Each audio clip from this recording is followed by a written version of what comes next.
Assalamualaikum warahmatullahi wabarakatuh.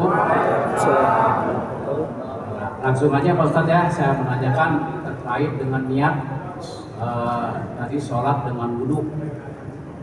Yang biasa kita lakukan niat itu Pak biasanya sebelum sholat itu kita niat dulu.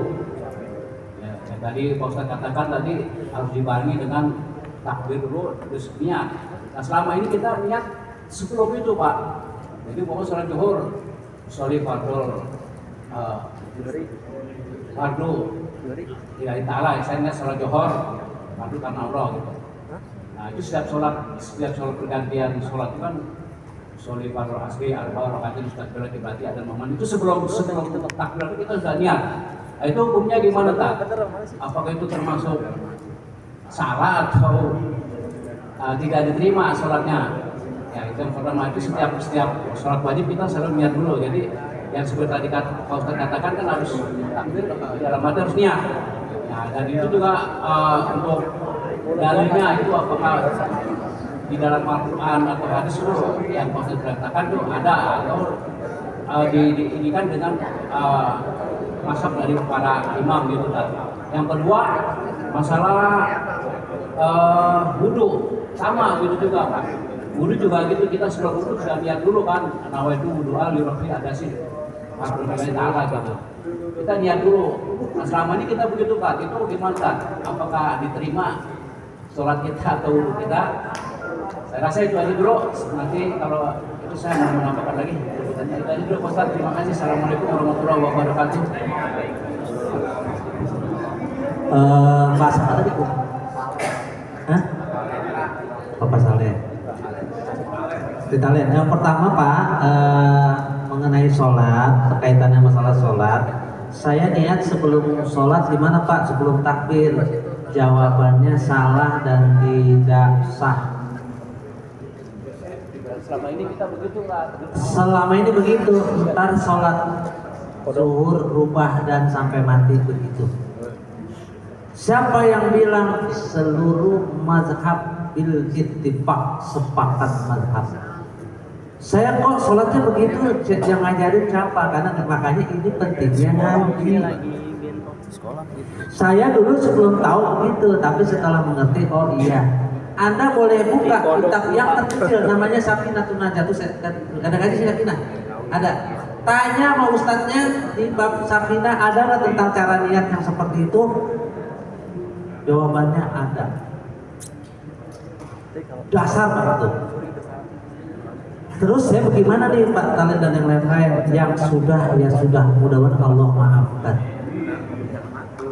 Ketika sudah tahu hari ini ilmunya nggak dipakai, faktor asimun, maka dia dosa.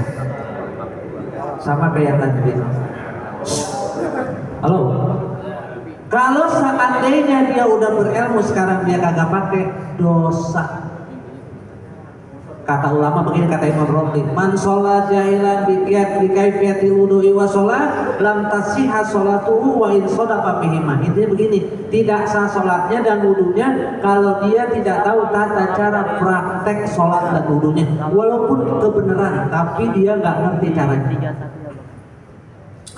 Jadi patahan di mana? Pak Ustadz, kalau kayak tadi dalilnya ada nggak? Dalil itu ada dua. Satu namanya dalil primer, dua namanya dalil sekunder. Ini babnya anak-anak mahasiswa saya kalau ngajar ini nggak bisa nih 3 semester ini. Satu dalil primer cuma dua, Al-Quran dan hadis. Jika tidak ditemukan di Quran wal hadis, cari di sumber sekunder. Ada berapa? Ada 8. Satu namanya ijma, qiyas, istisad, urub, istishab, masalah musalah, sadu zaroi, amul ala madinah, syara'u man qablana. Total ada 10. Mana dalilnya? Emangnya dalil di Quran wal hadis doang. Kata mereka kembali ke Quran dan hadis. Sekarang saya bilang begini Bang, tidak semua ada di dalam Quran wal hadis. Kalau tidak ada pemahaman dari para ulama, bahkan bisa kacau-kacaunya. Karena itu ijtihad ulama berdasarkan pemahaman daripada para tabi'in, daripada para sahabat dan kepada Rasulullah Shallallahu Alaihi Wasallam. Gini nih aplikasinya ini, biar paham nih. Dalam Al-Quran itu pakai dalil. Faman kana minkum maridun aw ala safarin fa'iddatun min ayyamin ukhra, dan seterusnya. Saya ambil garis bawahinya. Barang siapa di antara kamu minkum dan kamu lagi puasa dalam keadaan sakit atau dalam perjalanan, maka boleh bagimu untuk mengganti pada hari-hari yang lain, kan gitu. Terus dia bilang begini, boleh nggak saya ini sakit enggak puasa? Jawabannya boleh nggak? Boleh nggak saya dalam perjalanan? Boleh? Boleh. Terus ada orang kupingnya budet, dia minum es kelapa, siang-siang rokok Samsu. Lu nggak puasa? Surah Al-Baqarah 184. Sakit. Hah? Dalilnya Al-Baqarah 184. Mana? Maka barang siapa di antara kalian yang sakit dan perjalanan, oh iya, gua sakit kan? Sakit budak. Pak Harun kaki cantengan, kaki kan?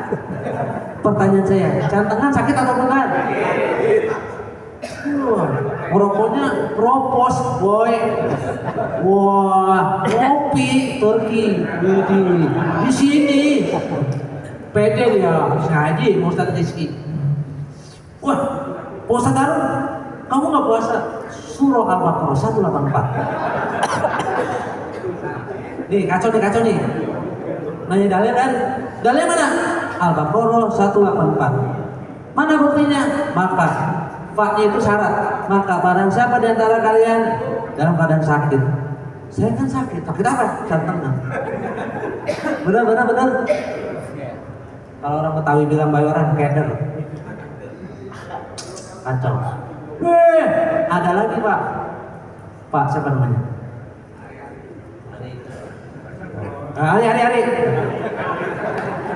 Ari. Pagi-pagi jam 8 ngopi. Rokoknya jarum super. Di bawah dekat security, pede.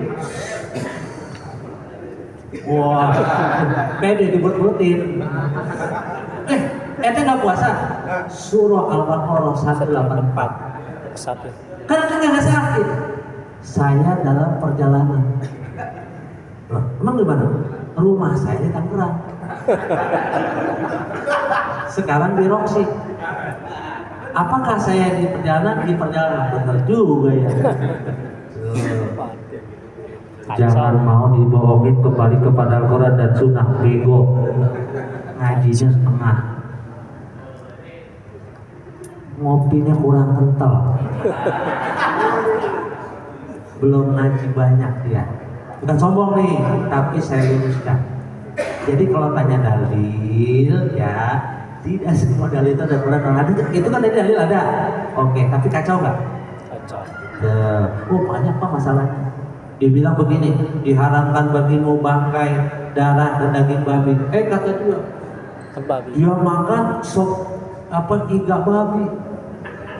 Loh, bukan haram. Yang diharam di Quran daging babi, yang gue makan iga.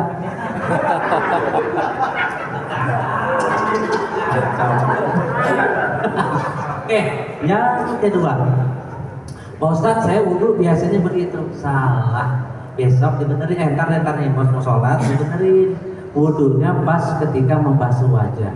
Tapi kenapa ada sebelum sholat usoli-usolian atau nawaitul wudu usoli bareng? Itu namanya talafuz biniat, namanya diikat. Kalau mobil supaya kagak hilang dikunci. Kalau namanya kuda atau keledai biar kagak lepas diikat. Supaya kita itu diancang diikat, maka diucapin. Contoh nih Pak, kalian nih sama bini. Kata habis saya mau ke pasar, kata bini begini, nggak perlu ngomong sih, pergi aja. Atau kayak saya nih, pengen ngopi, ngomong pakai ngopi pakai ngomong, maksudnya menguatkan agar saya mau ngopi. Nggak pakai talafuz gimana Pak? Memang begitu aturannya. Kalau bisa waktu udah mepet jangan pakai usuli-usulian, langsung aja masuk ke tengah, sholat takbir Allah seperti tadi praktekin 3 komponen. Jadi saya jelaskan dari 2 tadi. Perbaiki sholat dan wudhunya tidak sah kalau sebelum atau setelahnya. Jadi bareng di dalam takbir, kalau wudhu bareng ketika membasuh wajah. Jelas ya? Ada lagi? Lagi.